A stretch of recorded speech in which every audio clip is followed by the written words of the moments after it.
Welcome, everyone, to Fat Mascara. I'm Jess. I'm Jen Sullivan. Hello. It's a podcast about beauty culture. How are you? Well, Jen, you and I always start this show doing the same thing, which is like getting into a power pose. But nobody can see it, so they don't know. I know, but why? Do you realize that we do that? It's so deranged. I think it opens up my heart chakra to all of our listeners. You know what? I think you're right. Yeah. It's like a vocal it's like Mariah before she starts her performance. Hati pa. I don't even know what they do, but yes. Hi, everyone. We'll have to ask Christopher Buckle. Yeah. So quick ask, because we love you. Yeah. Oh, yeah. We have a little fave. Throw us a review. It takes like literally 30 seconds. You could do it while you're waiting for the subway, the bus. That doctor's appointment. Go over to Apple, give us a review, throw us some stars on Spotify. Spotify too. Mm-hmm. Listen, our listeners are smart and engaged people, though, because they're going to take more than 30 seconds. The reviews and comments we get are so thoughtful. In fact, actually, should I read one? Please. Okay, let me see. I have the Spotify function I'm loving, where you can comment specifically on episodes, but on Apple, you could do a review. We just got one. Who is this from? Oh, they don't really have a name. Oh, New Jersey, upstate. Okay. Upstate New Jersey? Yes. They said very thorough reviews on the products. Incredible evaluation when asked about 2 different brands. They took time to do research and provide insightful comments. I enjoy the science corner, always fascinating info. The energy of the show is upbeat. Upbeat. That's right, we are. And we do our research. Maybe they were referring when a caller asked about 2 different skincare brands, and I really looked into them for her. So maybe, I'm thinking. Actually, we have been getting a lot of calls with people asking for like, I loved this product and it's gone. But guys, that research takes time for us. So I will be getting back to you. But like if you have a product that's no longer available, then usually what I do, and Jess does this as well, we reach out to the brand. Is there anything else in the brand that's similar? And then sometimes sneaky on the side, they'll tell us like, okay, we've been hearing the people who used to love it go to this other brand for this thing. So we're, you got to do the reporting. So it takes a while. I'm still on the word upbeat. I just think that's like hilarious. It reminds me of I'm focused on the facts, and you're like, but our energy. No, because first of all, it matters a lot right now. Yes. And second of all, you remember How to Lose a Guy in 10 Days? Yeah. And Andy kept on pitching all of these hard-hitting stories, and the editor-in-chief was like, but upbeat. It's like war-torn country, and we'll go in, but make it upbeat. Yeah, exactly. We put a lot of work into the show. We do. I think that we have an upbeat outlook, and I appreciate that people see that. Yeah, we talk about the real stuff, the real hard-hitting stuff sometimes. Sometimes it's not always pretty. Yeah. But we try to keep it upbeat. Well, thank you for noticing. And the science corner, yeah. I'm glad you got a hat tip to that, because that is your baby. You brought that to us. That came out of your brain. Fully packaged with a great name that never evolved beyond the first episode I brought it up. And I was like, haha, it's called Science Corner. And then sometimes I give you a little ribbing for it. It's the worst name. Why didn't I come up with it? No, it's efficient. It gets right to the point. Don't worry, guys. We're going to make this about you. We're not just going to toot our own horn, but please do leave us a review. Let's get into the meat of the show, though. Let's just get into it. We got to talk about your Fraxel. The meat of the show. I was like, wait, we're going right to news. No. We got to talk about how the Fraxel went. For anyone who was worried about me and my Fraxel, I know you guys were all really concerned. I survived. I will say, Fraxel is not a joke, all right? If anyone was thinking about investing in this treatment, a few days in, for the first day, I thought I was a real champ. The second day, I was like, it's really not that bad. The third day, I was like, this hurts. It hurt to smile. And this wasn't because of some kind of error in the treatment. It's blasting off layers of your skin. And it's not comfortable. But if you treat yourself right, you moisturize twice a day. Do not over-moisturize, because then your face won't heal as quickly. I thought that was pretty interesting. Oh, interesting. Yeah. No slugging or something. Oh, yeah. Do not slug. Interesting. Do not slug. Moisturize twice a day. Use a gentle cleanser. And sunscreen, even in your house, you wear sunscreen, a mineral sunscreen, because of the new baby cells are coming out, and they could get fried. I just laid low, but I did not feel like my face was back to normal for like about 7, 8 days. And even then, I haven't worn makeup, I'm not even kidding you, until about like 10 to like 12 days later, because I just felt like my skin was a little not quite back to normal. Right. And we heard from you like 2 weeks ago, which was probably only on the second day after you got it. So here we are 2 weeks out. Yeah. And all right, good advice. But one thing, do not get an eyebrow wax or anything like that. Yeah. Until I would say several weeks out. Are you speaking from you? What happened? No, I did a tweezing. I got my girl normally tweezes my eyebrows, but she did a little waxing around the top. And this was about 2 weeks out. And I had a little bleeding. Yeah. Okay. And she was really upset, and it was a whole thing. And she's like, why didn't you tell me? I was like, it was almost 2 weeks out. She's like, no. She said, that is a very serious treatment. So I thought I was out of the woods like a week out. Further No. tip, you know that little survey you all fill out when you go to the med spa or the derm or the regular spa, and we all don't want to do it because we just want our massage and we just like skim through it and sign our name? Read the thing and tell them about especially what drugs and medications and topical products you're on and what treatments you've had. Yeah, take everything seriously, really seriously. Oh, I know that feeling. You get the clipboard and you're like, I really don't. No, I don't want to do this right now. I just want to get my treatment, but it is important. Yeah, and she was really freaked out and really upset. Well, you're looking good. You're looking Thanks. fresh. Yeah. Your eyebrows look tight. Thank you. Angela she's at Warren Trachomey now. Warren Trachomey Uptown in the city. I'll put a link. Yeah, she's awesome. All right, and then I was feeling unwell this week, as you know, Jen. Yes. Very unwell. So I was home, worked from home all week, hunkered down, and I had some time to watch a little TV, which was fantastic. I, like so many people, tuned into Meghan. She's not Meghan Markle anymore. I still call her Meghan Markle. Meghan Sussex. She's Who Meghan knew? Sussex. Yes. Meghan Sussex. And I was thrilled. I was screaming alone in my house. So proud. So proud. Our friend, former Fat Mascara guest, and just like buddy, makeup artist Daniel Martin, was not only on the show, he is in episode 1 of the show, screaming. He was so cute in his little black polo shirt, making like honey cake. He made this pasta dish, which everyone is freaking out that you can't get the recipe for the pasta dish, this vegetarian pasta dish. I texted him. I said, where's the recipe? He goes, I know, people want to know. Then I was listening to a podcast, Mamma Mia Out Loud. Yeah. They said the same thing. Where's the recipe? Yeah. I mean, that kind of, to me, is 101 for a lifestyle TV show, right? Like maybe she's going to come out with a book or something. I don't know. Maybe this is leading. I don't know. But I was... Did you enjoy it? I enjoyed it because, I mean, watching Daniel with this face, that I would have the same face of, what the hell is going on? What are we cooking? What are we doing? So serious. He looked like he was like... The whole thing was quite pretty. Yeah. It was. He looked like overly serious for what they were going to do. Well, like, it's also odd when you see someone you know well on television. Anytime I've seen my friends, like an adjacent person that I actually know in real life, and they end up on something, it's just like a caricature of themselves almost. Like, but he looks like different. Like, first of all, he looked so himself because he was like, he cut himself. And then he goes, I'm your most ratchet friend or something. Like, he said it was so funny. It was just, it was so funny. Raising Wand? Should we watch it? Raise a Wand, at least watch episode 1. But I think and then Vicky Tsai from Tatcha. Yeah. But there's 2 Miss Fat Mascara guests. And that's right. That's right. Should we try to get on? To what end? I don't know, like an odd couple. I don't know. But we could go and help her clean out her makeup bag, I guess, or what? I don't know. Sure, Jess. We could try to build a birdhouse or something in the back.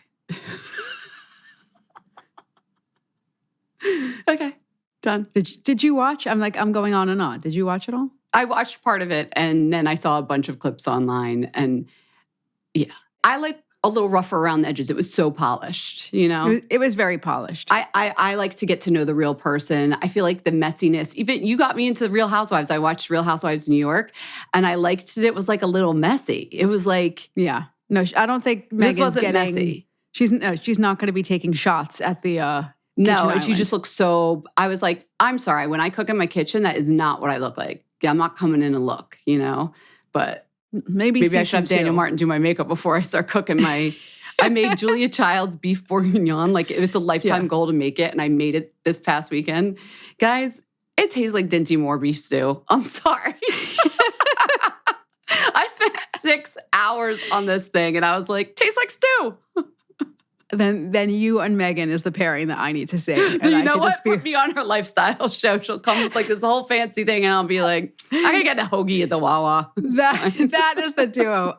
I'll be in the back ordering takeout. Grubhub. Yeah, done. All right. Well, congrats next to Daniel season. and being in that. What a delight. What a delight. All right. And I'll put links so we can, if you like both of them, you saw the episode and you like them, then you can hang out with them on Fat Mascara because we have episodes with both of those people. Shall we head over to the news Let's corner? go do the news.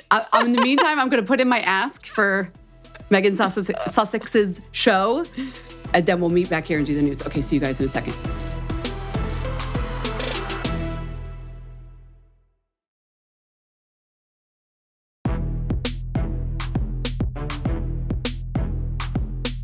Okay, let's head to the news.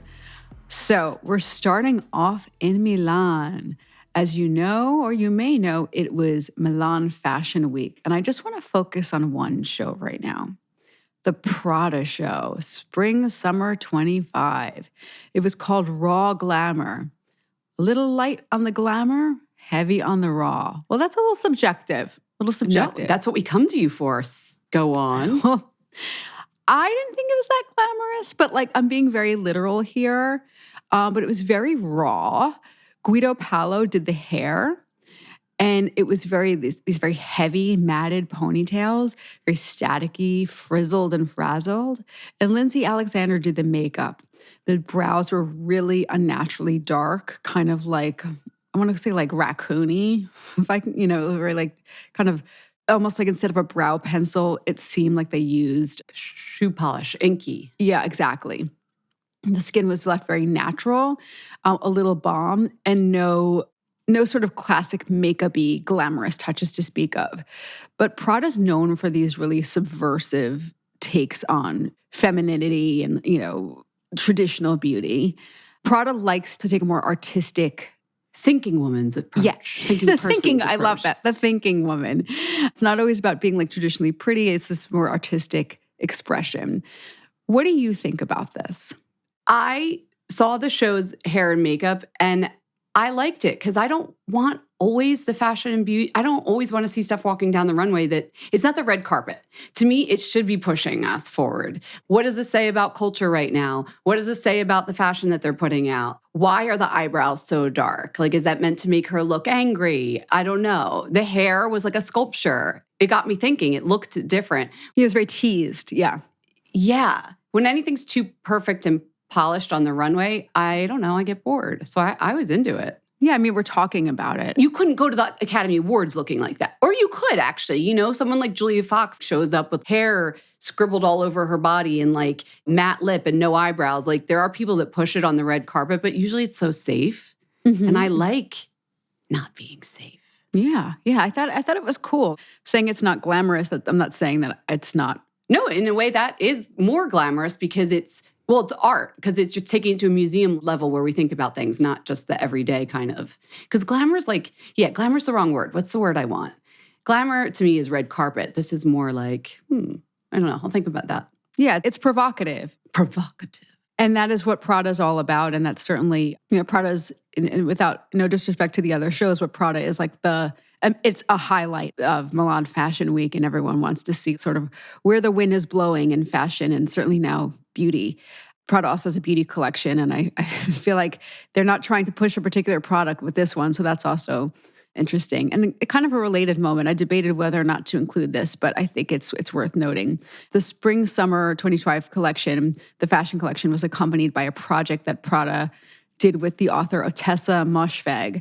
And she writes a number of books that are really centered around a female protagonist that's usually very polarizing, or it's I love her writing, yeah. Yeah, difficult in air quotes, unconventional. And this project featured the actress Carey Mulligan, who also always takes on projects with a really interesting, polarizing female protagonist. The one that I'm thinking of most recently is Promising Young Woman.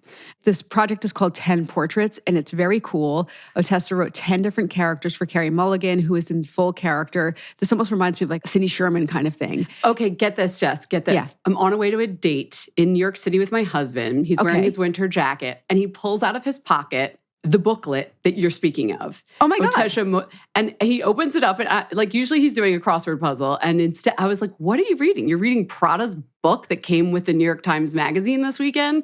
And he's like, it's this author I love. And of course we both have spoken about Ottessa Moshfegh's writings. And so he was like showing me each character when he would get to the page and read it.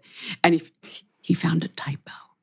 But we can't decide if the typo is purposeful or not, because she's not that kind of writer. And it was spark flies, the sparks fly, but she put it as one word. And I was like, but that sounds really cool. Maybe it's not a typo, but it was like on the second page. So I don't know, it set off a whole conversation in my household. Yeah. This is the thing about being an editor and reading stuff. Like you just can't turn it off. The two of you both being editors, right. I'm sure. If people don't know my husband, he's an editor. He works at Fast Company. Yeah, so we had a whole debate about whether this typo was intentional. And it goes back to what you were saying about Prada on the runway. They get you thinking. It wouldn't be beyond them to stick a typo in there so you're like, oh, it's not perfect. Something's off. Yeah. Like, what's going on here? So Ottessa, if you're listening, because I know I don't know if she listens to Fat Massacre. I need to know whether her friends is. Okay, if anybody knows. Somebody in her world, I'm sure is. Sparks fly. I love that. There you go. Spark flies. It's a good name for something. I know. Too. That's the other thing. It sounded so beautiful the way that it was. I was like, beautiful. Maybe it's intentional. It's a great brand name. Love it. It's like this whole idea of a complicated woman is a theme for you this year, Matlin, I've noticed so far. What? It's been a theme for you too, like with the substance and some of those stories that have really interested you this year. Like a complicated, it's true. But even like the moment that we're in, not to go like too big for this little news segment, but I think it's a theme right now just in the world, right? So complicated times. I'm going to take a very sharp turn here, all right? Okay. So I've been a huge fan of Lush for a long time. Not just me, many people. They're a huge brand. Their products are really fun, but their activism is, I think, very, very real. Like, I'm just going to say, like, not BS-y. They definitely put their money where their mouth is, and they do things in a really creative way. Well, right now they're partnering with an organization called Change the Ref. It's an organization that uses art and nonviolent confrontation to advocate for gun control. Do look them up. I spent like 15 minutes last night just on their Instagram.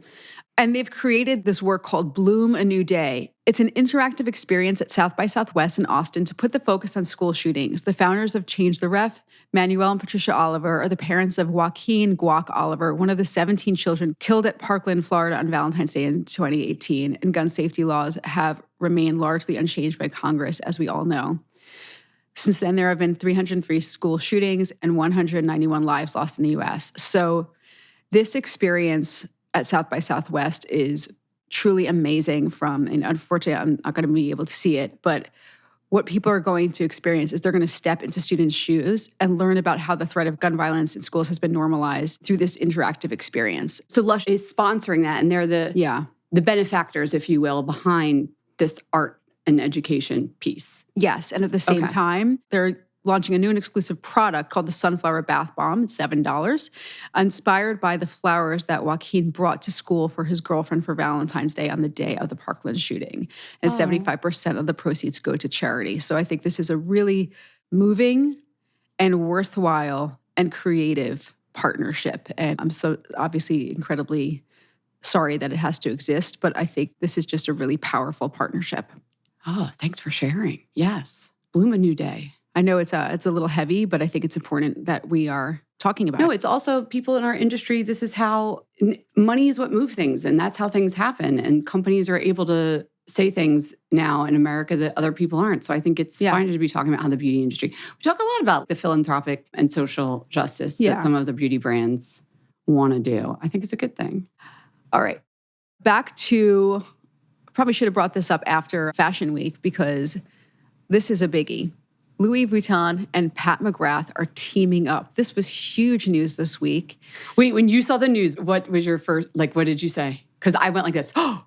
I'm surprised there weren't tremors under my desk when this happened because sometimes we have slow news weeks in beauty and I'm like scrambling for like a repackage in a bit of news or like Maybe there's a flanker that I could talk about. This is big news.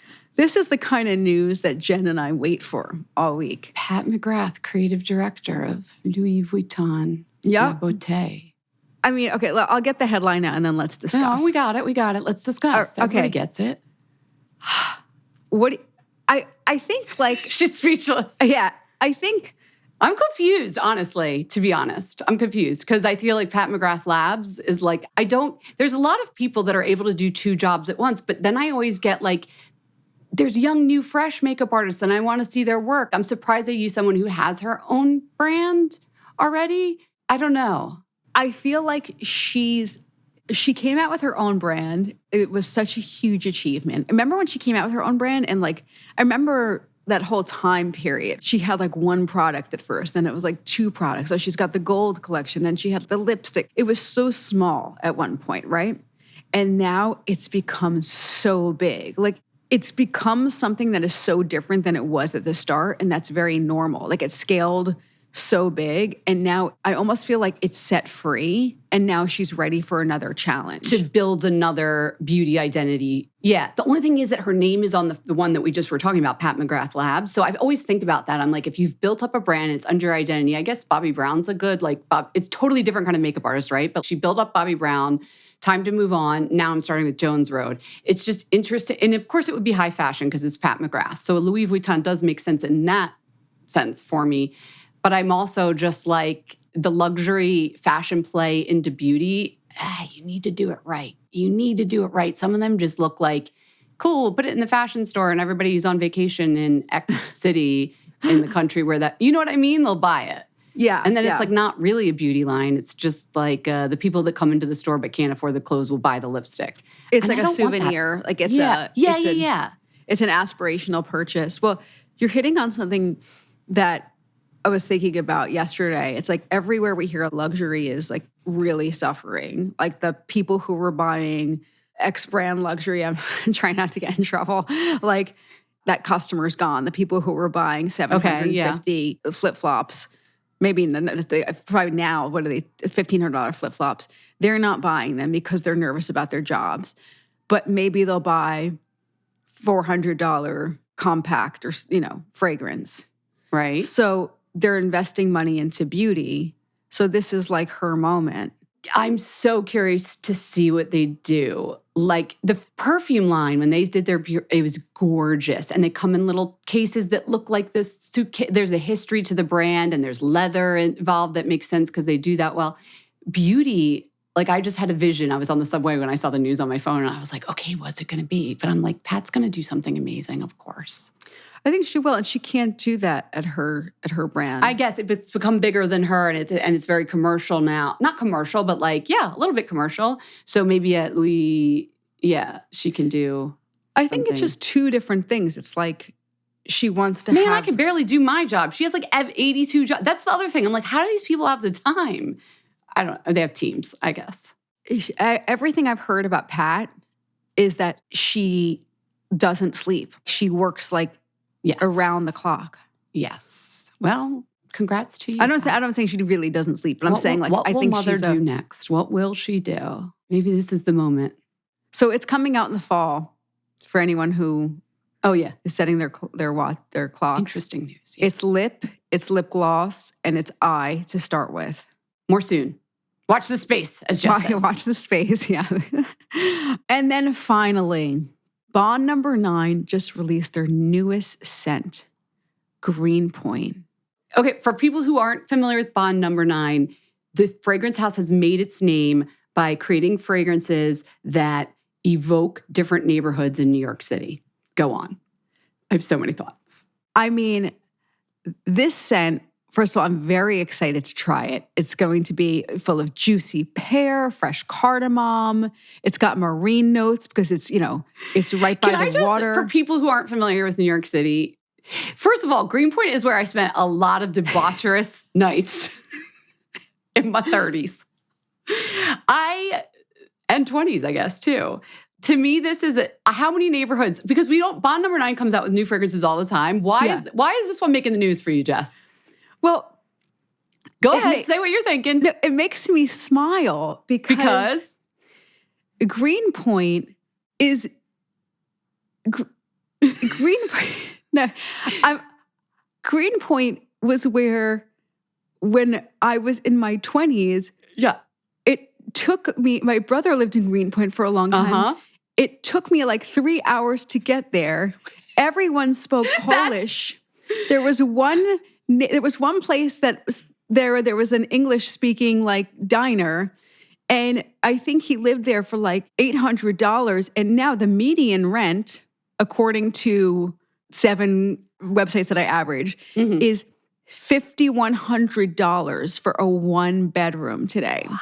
So, and for people not in New York City, Greenpoint is in North Brooklyn. It's over the river from Manhattan. Oh yeah, I had to take a bus and then a I love subway. how you centered it in Jess's journey to get to her brother's house. But yes, it's not an exurb of New York City by any means. It's connected on the subway line. It's not a great subway line, but you can get into Manhattan very quickly. It's a perfectly fine subway line. Yeah, it was historically, at least in the 20th century, Polish immigrants settled there, and there were a lot of factories, and it edges up against the river, and there were clubs there. Before it gentrified, you would go there, and there would be like, I don't know, that's where I like had a couple nights out at a bar. And then remember the pencil factory? I spent a long time there. Was that a former pencil factory? Of course it was. A former pencil factory. So think about that. It was all factories and things. And then I guess I'm the gentrifier because I was going to get fancy craft beers at the pencil factory and doing God knows what on the dance floor and afterwards, who knows. Anyway, to me, I was like, okay, we've hit peak Bond number 9 because what neighborhood is left? Because Bond number 9, like what they do is they will celebrate. Yeah, I said that. Yeah. Oh yeah, fabulous neighborhoods. But I just think it's funny. So what I'm hoping for, it's like a bellwether of like real estate. So does Staten Island get one? Is there a Staten Island? I want a Hoboken one. I want a Jersey City one. I mean, why stop there? Isn't Philadelphia considered the 6th borough by some? Come on, Bond number 9. Well, do you know that in Hoboken, I've literally seen a sweatshirt that said Hoboken, the 6th borough. And that was very controversial. That was extremely controversial. Fine, then Philly will be the 7th borough. I know we're getting very New York City, everybody, by the way. But if you live in New York City... The last topic is for local neighborhood stuff. Oh, that's right. We do that. So local neighborhood, by the way, 100 milliliters of this new fragrance costs $470. It's also a premium fragrance. That was the rent in 1998. That was literally the rent in Greenpoint, not that long ago. I'm teasing. First of all, I feel really badly about gentrification is not, I don't want to start doing gentrification. It's the prices of how much it costs to live in New York City is actually just like ridiculous. Yeah. This is a problem. This is a problem. I also think when I think of what maybe Greenpoint would smell like, I think of it as like a former industrial neighborhood, and I don't know how juicy pear and bergamot zest and rose and magnolia play into that, which are notes, by the way, in this new scent. You could do like baking bread. Okay. You could do baking bread because I feel But of course you want to smell good too. I like bread. I don't want to see what neighborhoods are left that we can do. There's got to be a Staten Island already. What other? I've always been extremely fond of the Garment District. Where my mom grew up in Soundview in the Bronx. Are we going to like move further northwards? City Island. Is there a City Island? I don't know. We're going to find out. Also, I had a friend that lived on City Island and she said it smelled so bad. It's very fishy. Yeah, I don't know if that's going to make a perfume. Anyway. But it's always it's a romanticized version. These are always romanticized versions. We're going to get Governor's Island, Randall's Island, like what else? I could keep going. Anyway, this is the job of Bond number 9. But when I saw Greenpoint, I did another sharp intake of breath like Pat McGrath. I'm getting a sample. Listen, okay, I say all of this with love. Get me a sample too, and we'll do a live sniff test. Okay. All of this is with love. Bond number 9 celebrates. We'll get your brother on. He used to live there. My cousin Sadie used to live there when she first got to New York City. I'll get her on. There is so much history and so much love for New York in Bond number 9 that I say all of this. You support it. Yeah. With gentle ribbing. Let's go raise a wand, okay? Okay.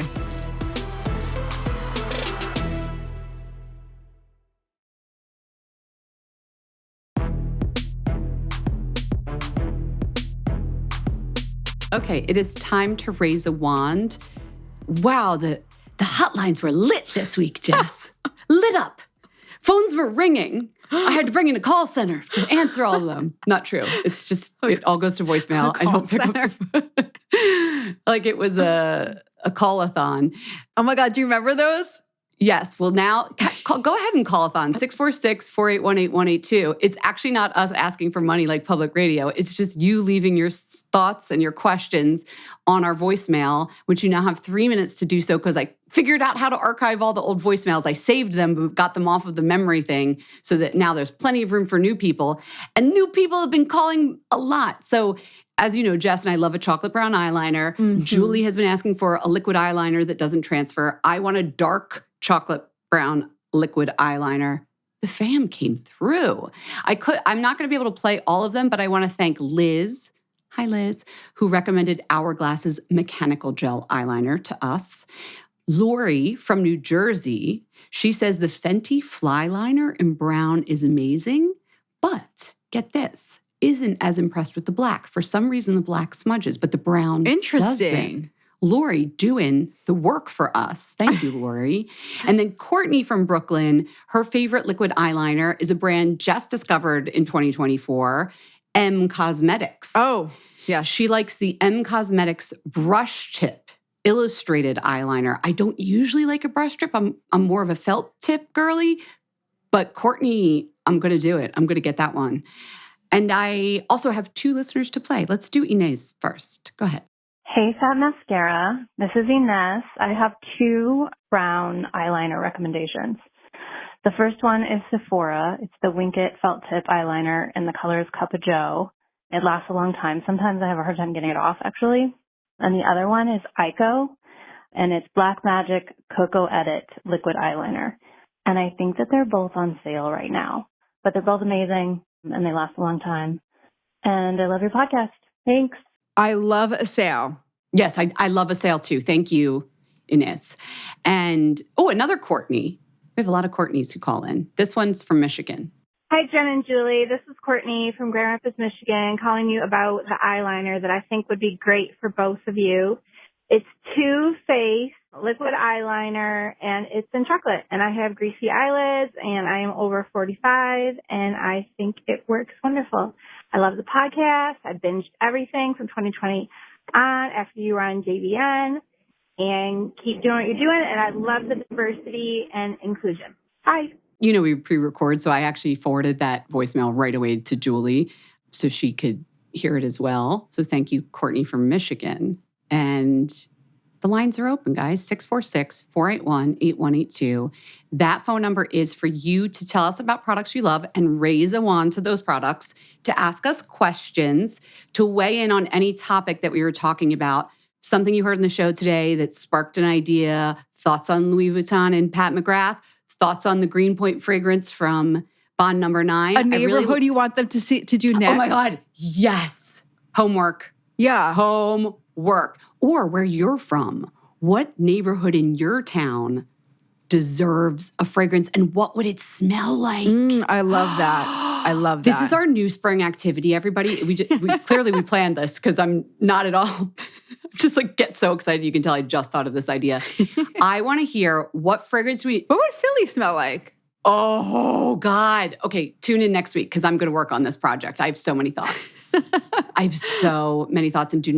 it's got to have a yeasty soft pretzel note for me. Okay. I'm just saying it right now. Cheese sticks. I mean, there's a greasy smell sometimes, but but there's certain. Okay. Anyway, where are you from? Call us. Tell us where you're from. I was like, no, I'm asking the fam. Call us. Tell us where you're from and why it deserves a perfume and what it would smell like. Maybe, I don't know, someone will hear you and I'll play your thing and we'll get this fragrance made. Or maybe you live somewhere that has a perfume for it, you know? Are you from Portofino? You already have perfumes. You're fine.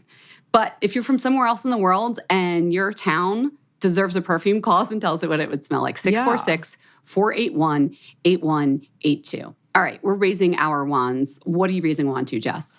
I'm raising a wand to, I think it's for kids, but it's like not, it could be for anyone, really.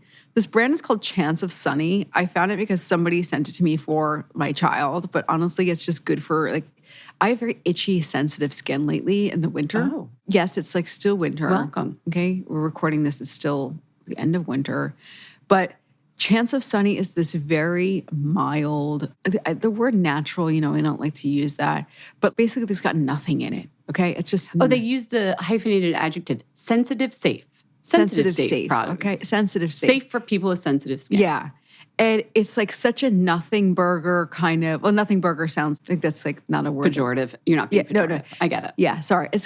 It's got nothing in it that's going to bother your skin. And the price is not a lot. It's like $14 for a pretty sizable body wash.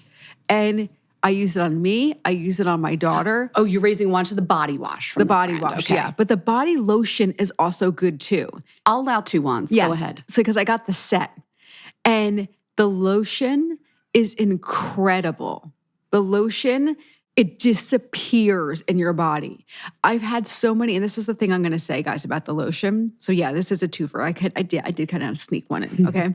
Sometimes, and I know you hear me, with those lotions that are natural and sensitive, you are rubbing that stuff in for like 10 years. My child walks around like she's like Casper the Ghost. You know what I mean? Like, I'm like, it's fine. Just leave it. Especially on slightly moist skin, which is actually ideal because you want to lock that moisture in. But then it's just, we got a glue factory. Like, right, yeah. Glue. We went from the pencil factory to the glue factory. Yeah. Yeah. No, and she's like, it's still on me. I'm like, it's fine. It's supposed to be like that. Like, put the pajamas on top of her. I'm like, it'll absorb. We're slugging, honey. Yeah. This absorbs like any kind of not natural lotion, but it's perfect for sensitive skin. And even the lavender one is good, but like if you're freaked out by that, the plain one, the yellow one. Oh, because you wouldn't want the essential oil like fragrance. If you're like, if you're really sensitive, fragrance free. But I love both of them, but the fragrance free one in the yellow tube is great too. So anyway, they're fabulous. They go toe-to-toe with all of the other names. I'm not going to name check them, but all the other sensitive skin body washes that we know. And the price is similar, even a little bit cheaper. So love it. Cute name, Chance of Sunny. It's super cute. I will raise a wand to I don't know how I didn't find this sooner, the Tweezerman stainless steel facial razor. The reason it came into my radar is because they just launched a new colorway, this rose golds.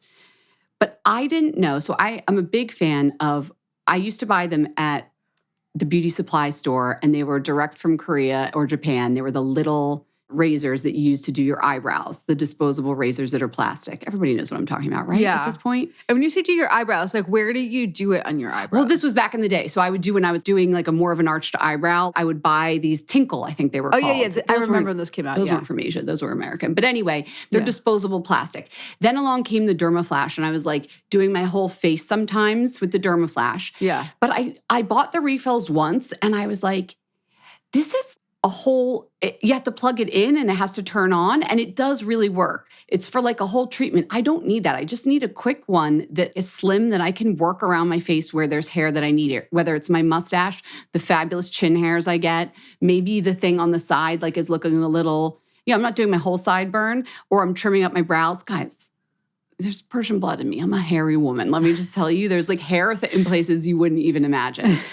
And so I love this because I will admit I was throwing away the plastic razors. I didn't like it. This is made of aluminum or stainless steel, and I like the rose gold colorway. It doesn't matter. I just really like the product. It's so slim, and then all you buy as the refills are just the blades, the aluminum, the stainless steel blades. So it's all metal. There's no plastic parts that you have to buy. You don't have to plug it in.